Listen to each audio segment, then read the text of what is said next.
أعوذ بالله من الشيطان الرجيم بسم الله الرحمن الرحيم الحمد لله رب العالمين وصلى الله على سيدنا محمد وآله الطيبين الطاهرين اللهم صل على محمد وآل محمد.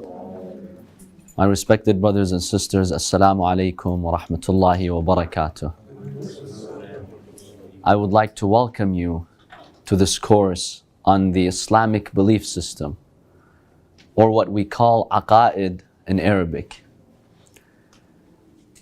Our belief system represents the most important dimension in our lives. Allah subhanahu wa ta'ala created us, as He tells us in the Quran, to worship Him. Worshipping God begins with ma'rifah, with knowing the Almighty God, with believing in Him, believing in what He wants us to believe in.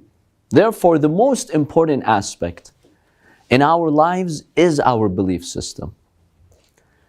According to one hadith, the Holy Prophet sallallahu alaihi wasallam, when he sends one of his companions by the name of Ma'adh, he dispatches him to Yemen. The Prophet, peace be upon him, tells him, فَلْيَكُنْ أَوَّلَ مَا تَدْعُوهُمْ إِلَيْهِ أَنْ يُوَحِّدُوا اللَّهَ تَعَالَى. O Ma'adh, the first thing that you should invite them to when you're going to Yemen and preaching to the people of Yemen, the first thing that you should invite them to is the belief in the one God. It starts with the belief system. فَإِذَا عَرِفُوا ذَلِكَ, once they come to know Allah subhanahu wa ta'ala, فَأَخْبِرْهُمْ أَنَّ اللَّهَ فَرَضَ عَلَيْهِمْ خَمْسَ صَلَوَاتٍ. Then let them know that you have branches of faith, there are actions such as prayer that Allah subhanahu wa ta'ala has made mandatory for them. So everything begins with ma'rifah, with knowing the Almighty God, knowing the religion of God. It's our belief system. In fact, when you examine the word Muslim, Muslim is highly misunderstood, the definition of it. Many people think that Islam or Muslim comes from the word peace. Yes, Islam is a peaceful religion. A Muslim is a peaceful, decent human being, because the Prophet, peace be upon him, in one hadith says, who is the Muslim? Man salim an-nasu min yadihi wa lisanih. A true Muslim is the one whom you're safe from. You're safe from his tongue, and you're safe from his actions. So yes, a Muslim should be peaceful, but that's not the definition of a Muslim. Islam comes from the word that means to submit. Submission, to submit to Allah subhanahu wa ta'ala. To accept and embrace the commandments of Allah subhanahu wa ta'ala. And there's a difference between knowledge, what you know, and what you believe in. What's the difference between knowledge and belief? Can someone explain to us the difference between knowledge, knowing something, and between believing in something? Are they the same, or there's a difference? There's a difference. Can you summarize that difference for us? Because Allah subhanahu wa ta'ala in the Quran, when He speaks about the people of Prophet Musa, peace be upon him, when God refers to the Pharaoh and the evil ones, Allah subhanahu wa ta'ala says, وَجَحَدُوا بِهَا, they rejected the truth, وَاسْتَيْقَنَتْهَا أَنفُسُهُمْ, even though their souls had certainty, they had the knowledge, they knew the truth, yet they rejected it. So the Pharaoh and his people, they did have knowledge. They knew what was right and what was wrong, but they failed to believe in it. There's a difference between knowledge and between belief. Knowledge is when you have facts. It's just information, when you come to know something. Islam wants us to go a step further than that. In addition to acquiring knowledge, once you've found the pure knowledge, submit to that knowledge, accept it in your heart. That's the meaning of Islam. That's what a Muslim means. The one who's come to know the religion of God, and he or she accepts that religion of God. So this is the meaning of the word Islam. And this is the meaning of the word aqa'id. We've all heard of this word and we use this word commonly, right?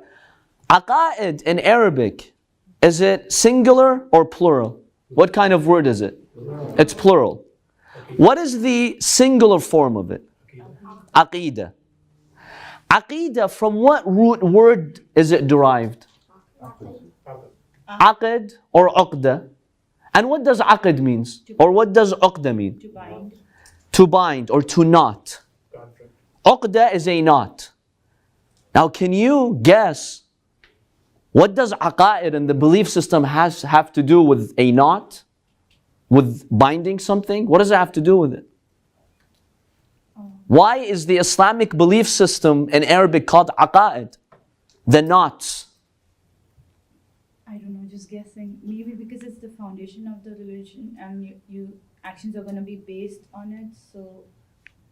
Yeah, but what is that knot referring to? Because when you have a knot, you're tying something, right? The belief and the knowledge. Right. When you have knowledge and you bring your heart to accept that knowledge, it's like tying a knot.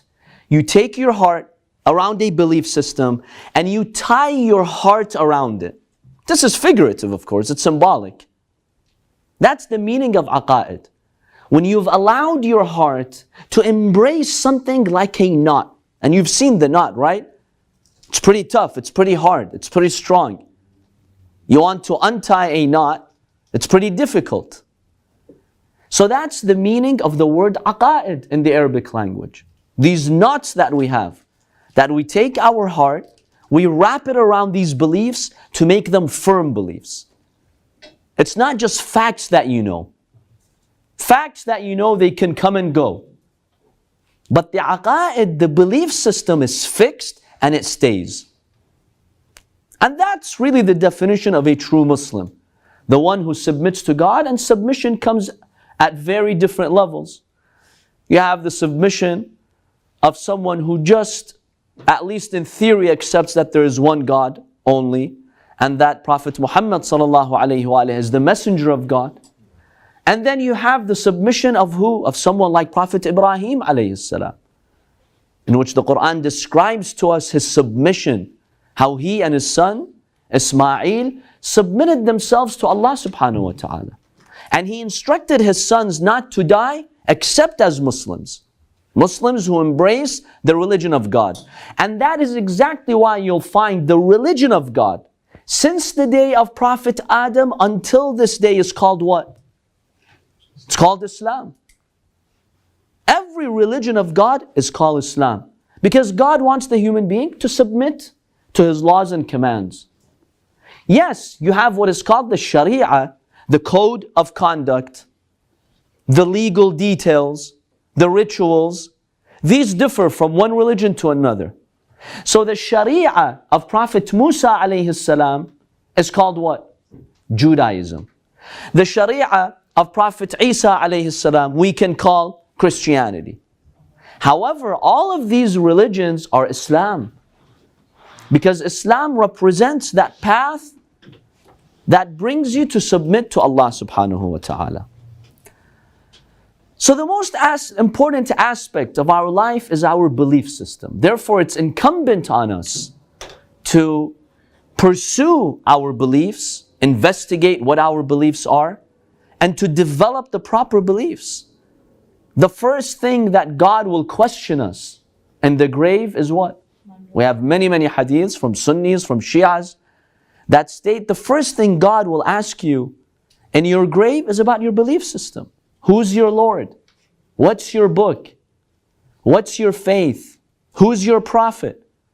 After Allah subhanahu wa ta'ala asks you these questions, then Allah subhanahu wa ta'ala will ask us about our actions. How did we spend our life? So everything starts with the aqeedah.